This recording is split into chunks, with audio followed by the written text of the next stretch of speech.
Greetings from Southern Yankee Homestead. This is your first time? Welcome. If you're a returning viewer, welcome back. Well, things happen in threes, and this was no exception.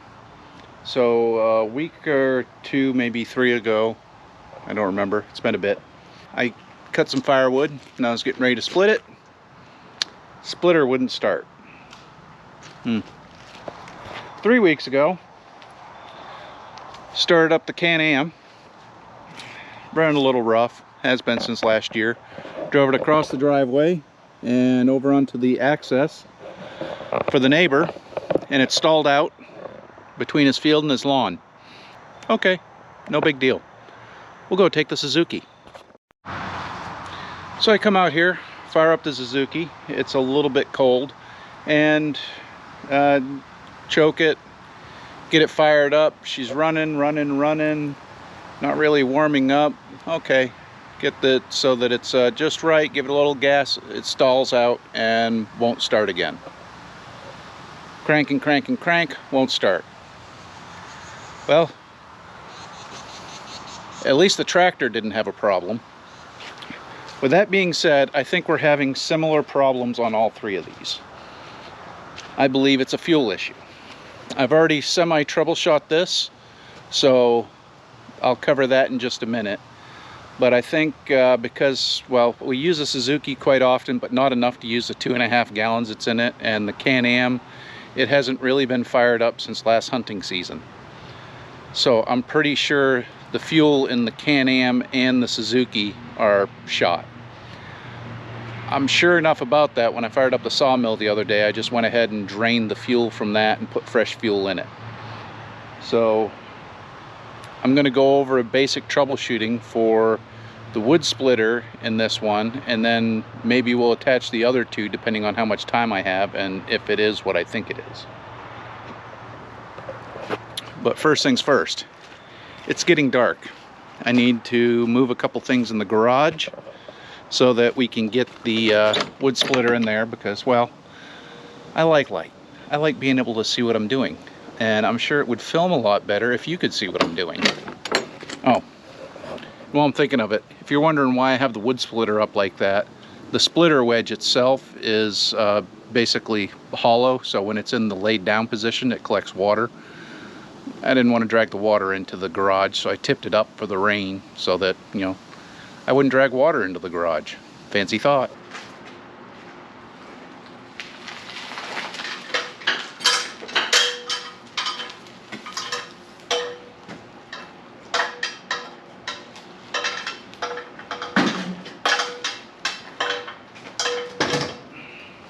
So while the wood splitter dries off, I got about 5 or 10 minutes before I need to start evening chores. So let me explain how I troubleshot this little Honda motor. So I pulled and was getting no fire. That's with the fuel on and the choke on. I noticed that when I turn the fuel on, it's very, very stiff. It shouldn't be that stiff. So I went and grabbed some tools. If you look, if you can see right here, there's a screw off to the side of the bowl. This is the main screw that the whole fuel bowl comes off with. I took that screw out, half expecting to see water pour out of there, because, you know, it happens. I've had it happen before. Well, I was not expecting to pull that screw and have nothing come out of there. Simple enough. Engine's not running because there's no fuel. So I progressed over here. This is the bowl for the fuel switch. I took this off right here, and I had a drip, drip, drip, drip, and I mean drip. It should have been pouring out of there coming from the tank. So that means something on this side of the carburetor feeding the fuel is bad. I don't yet know what it is, and that's what we're about to find out. I just had troubleshot it down to that. I figured that was going to be easier than trying to figure out the spark. If I was trying to figure if there was spark, I got to get a spark plug and set that up and pull it, and I just, knowing modern engines the way I do, my default is it's got to be something with the fuel. Most of the time, it's not that far off. If it's got a carburetor on it. Side note, I never shut my engines off. So there's a switch here, off, on. I never use that switch. It's always on. I always shut it off here at the fuel. So I'll shut off the fuel and leave it wide open to run and suck all the fuel out of that fuel bowl. Because something like a wood splitter, if you're not professional, you're going to use it, and in, I don't know, another year you'll use it again. By then the fuel's gone bad. Bad fuel can actually go past the float and then get into your piston and actually flood out your crank oil, causing other problems. So I just shut off the fuel, and if it doesn't have a fuel shut off, I find a way to put a fuel shut off on it so that I get this kind of problem. There's an easy solution. Now, I've been talking for too long. I will say, before I moved it into the garage, I went ahead and drained all the fuel out of the tank. The fuel didn't look that bad, but given that I'm probably going to have to take this tank off to replace the fuel line, which is what I'm thinking is the problem, then, well, I just saved myself some time and just got rid of the fuel. That, and this way I'm not pouring fuel all over the garage floor. Novel idea. Alright, while I take this apart, I'm going to have a little talk here. Recently, we had a comment that did not make the public comments, and we will say that the person that was making the comment was more than a little rude. Looks like we might have to pull the cowling off too. Fun. So their comment was they wanted to see how it's done, but they didn't want me to break it down to the simplest method. Here's the thing. When I'm doing this kind of work, Hun is doing the editing. Well, Hun doesn't have the mechanical experience that I have, so a lot of the stuff I say goes over her head. That's not to say that she's less intelligent about this, or less intelligent. That's to say she just doesn't know about this. So whenever I'm doing something for the channel, even though some of you may say, oh, well, that's common knowledge. Well, is it though? Does everyone know that? I'm willing to bet probably not.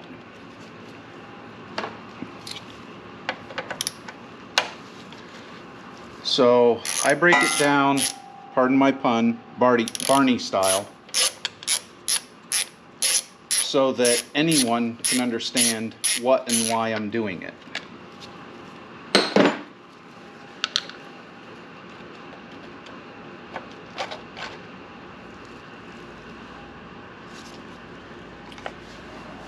Alright, let's see. Okay. So we got our fuel line right here. This is the carburetor, and hopefully my head isn't in the way. If it is, too bad. So, there's our fuel shut off. Don't see a way to detach that. I think that's molded in there. What I want to do is break this down further. I actually would like to pull this cowl off so that I can see the full fuel line.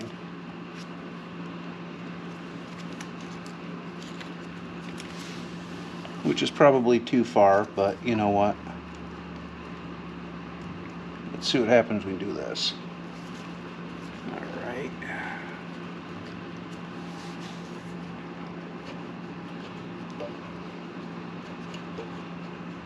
It's going over Governor Springs.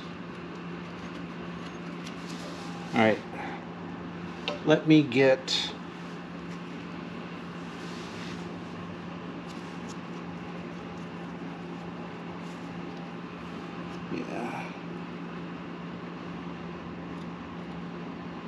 okay.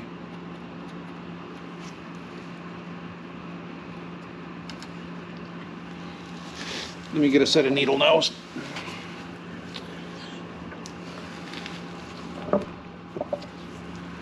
So, how's that hooked on there?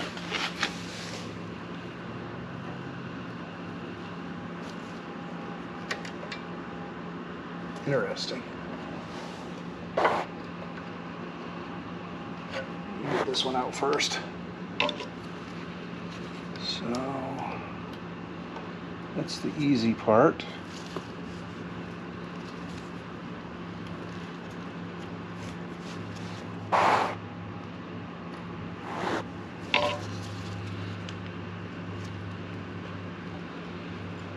Yeah, I gotta pull that out. I gotta pull that other one off first. Hold on. So, going along with that line, I wouldn't expect a rocket scientist to talk to me in a method that I could understand and still be technical about it.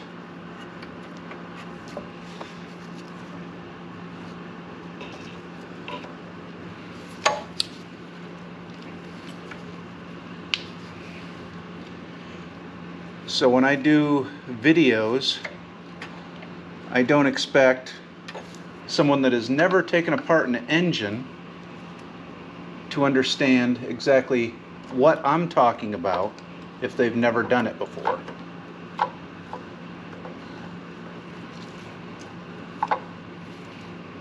So I'm going to break it down to the best of my ability to a level that just about anyone can understand.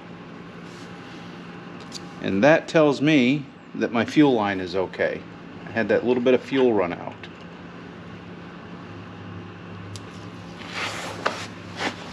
So that means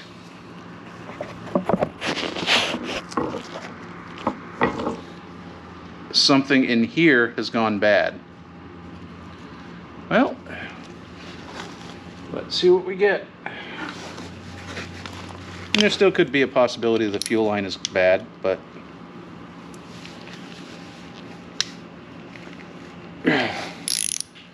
I know I took this off before. Hold on.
It's a sediment bowl. Don't know if you can see that down in there. Let's see what we got here. See a little bit of rust? That's crud that's made it past the fuel filter.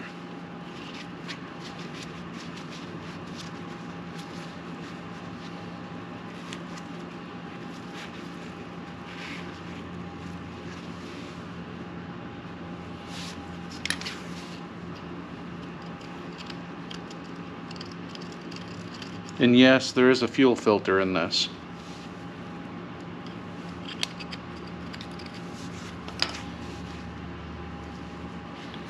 Granted, it's a coarse filter, It's not like a inline fuel paper element filter that filters down to a couple microns or a dozen microns or something like that. There we go.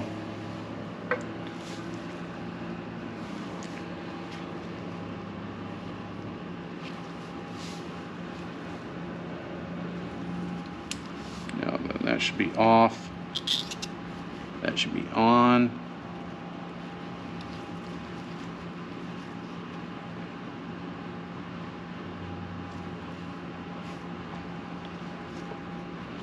Alright, let me see if I got some carb cleaner.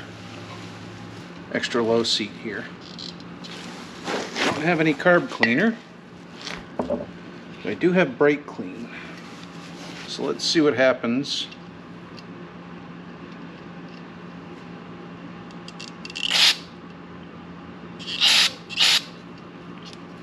That's a good sign.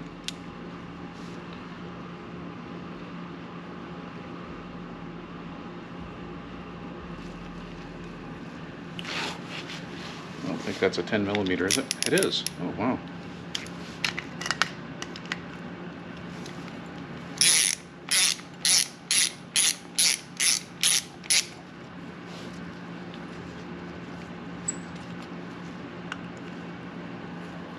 Yeah, see? Dry. It's not a bad thing. So with it like that, I screw this back in.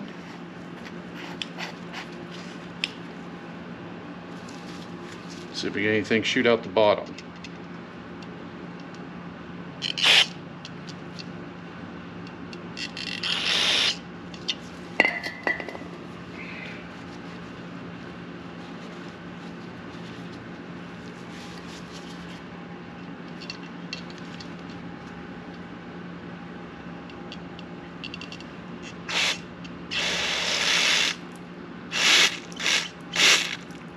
There we go.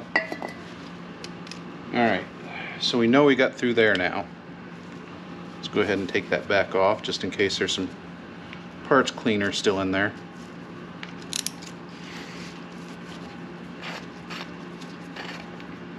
Yep. Alright. Set that off to the side for a few minutes. Let that clear out. And we're just going to spray and wipe out this bowl. Actually, before we spray it, we're going to use some of this gasoline soaked rag.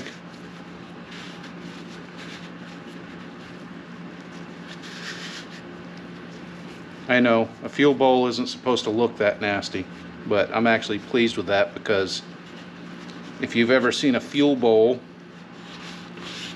that's had lacquer in it, you want to talk about a pain in the butt to clean out.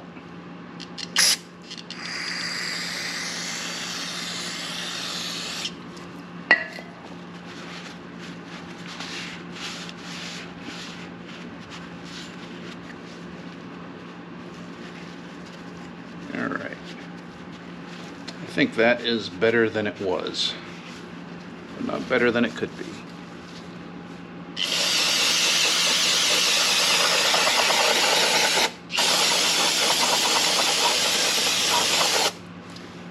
Now, just out of curiosity,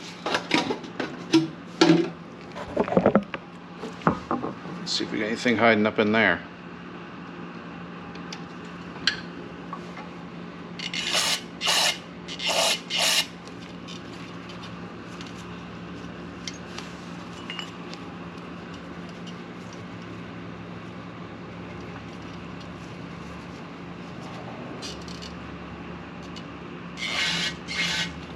Alright, hear it coming out the tank. That's what I wanted to hear.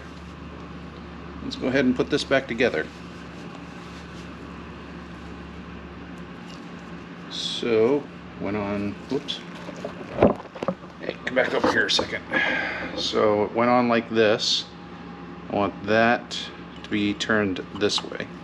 This is ambidextrous. Actually, let's turn it the other way. Let's turn it back towards the... What did I do with the other bolt?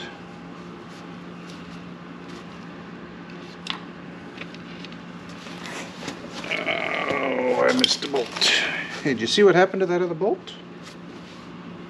Had a small bolt.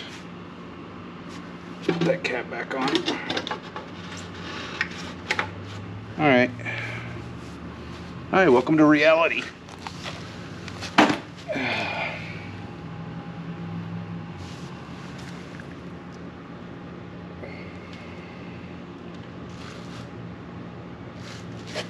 Alright, I lost the fuel bulb bolt. How'd that happen? Oh, I didn't lose the fuel bulb bolt. Some jackass set the brake clean on it.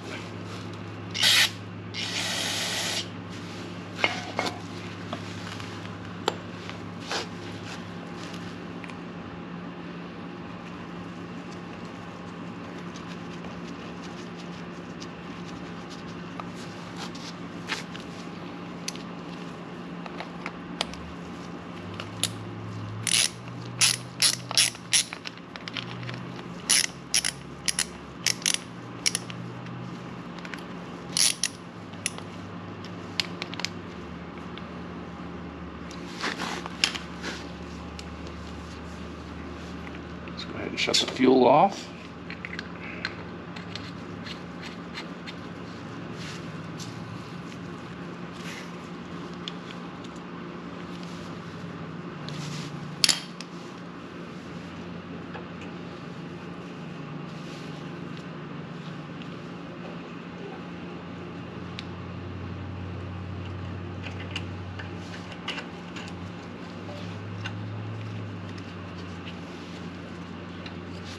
Sorry, you probably want to see how this goes back together, don't you?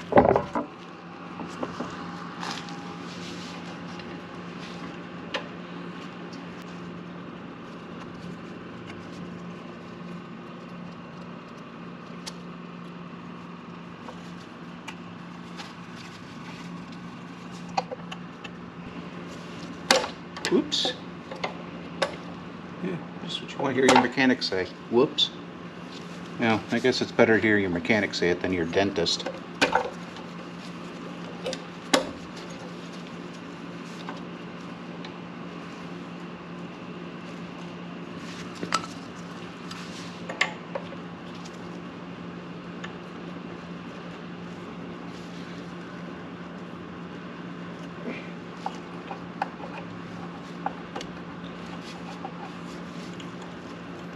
There.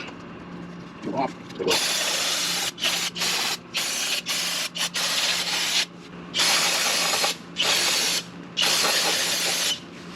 There we go.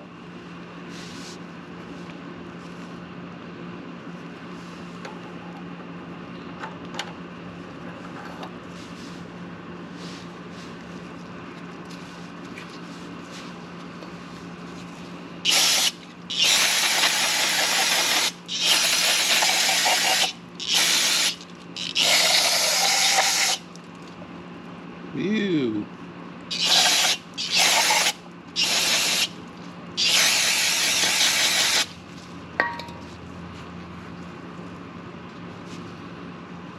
And this is why I'm wearing gloves and sunglasses. So, oops.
Of course, these gloves don't really like to work very well when you try to pull something off. Get all greasy and stuff. There we go.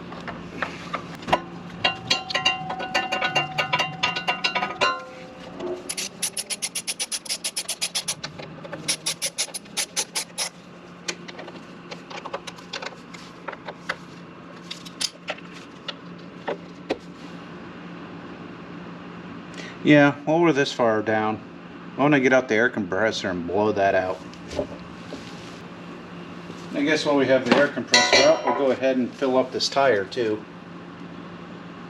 Oh, if I can get the valve cap off. Oh, poor tire. Rough it up. Oh. What's our max PSI on this thing?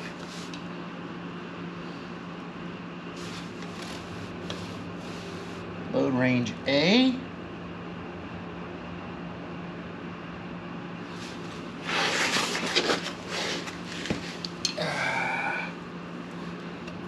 At 30 PSI? At 30 PSI, wow. I need that back. I'm gonna go to 30 PSI on that little ass tire.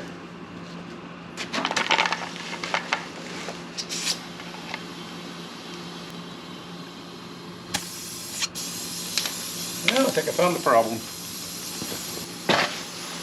Alright.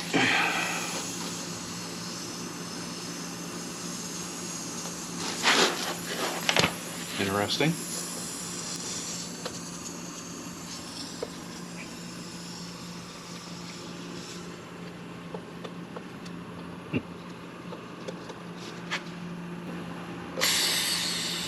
Oh, someone put tire slime in this previously. Probably me.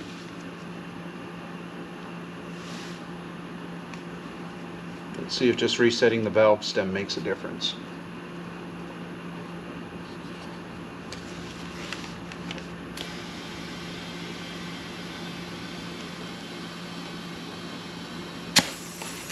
Nope. How much pressure we got in here? 11? Oh yeah, she's not going to hold 30 like that.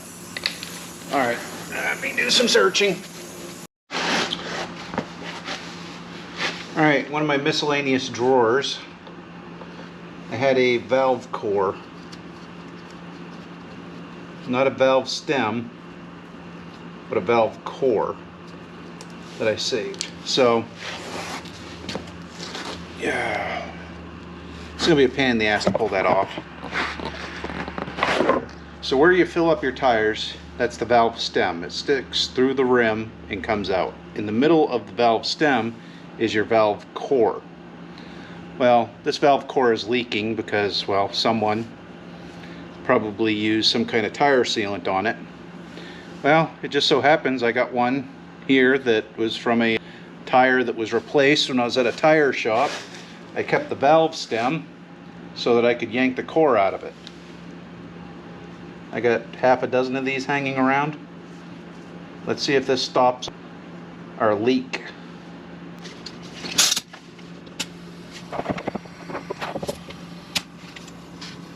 Nope. Alright. I gotta take you down.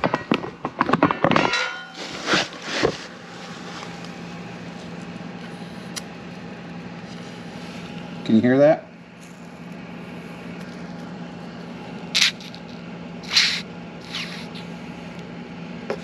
It's leaking around there. It's leaking around the valve stem itself. Alright. Well, that was worth a try. I mean, the valve core is definitely bad. We threw that away. So, what do we have for tire pressure, just out of curiosity?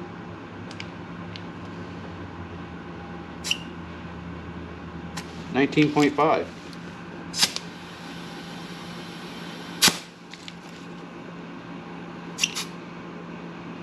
26.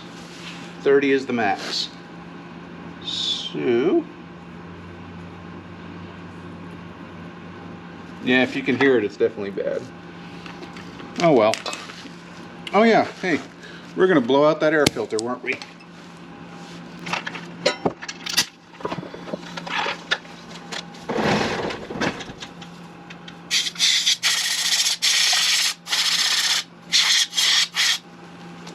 Actually, it wasn't that bad. Alright, assembly is a reverse of disassembly.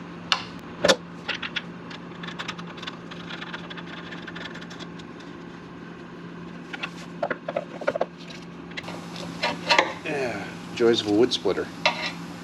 Wood down in the head. Let's see here. Joys of an air compressor. Sometimes blow some of that crap out.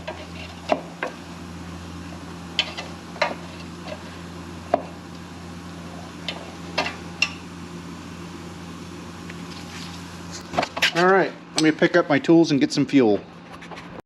Well, let's see if she'll start. After I got done filling the tank and pouring fuel all over the top of it, because, well, new gas cans suck. I gave it 20 minutes or so to dry out, but still gas fume in the air. Let's see what happens.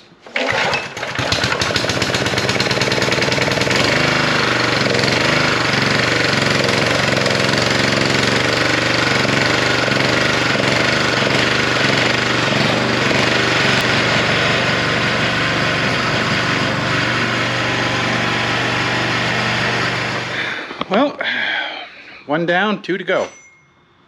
So it was a simple cleaning of the carburetor, more appropriately, the lines into and out of the carburetor. Hopefully, the Suzuki will be as easy, because it'd be nice to be able to pull it, or pull the wood splitter with the ATV. And while we're at it, hopefully the Can-Am's is easy, because, well, we don't use it much, but it comes in handy for recovering animals. Might want to use it someday too. You know, go out and play. That kind of stuff.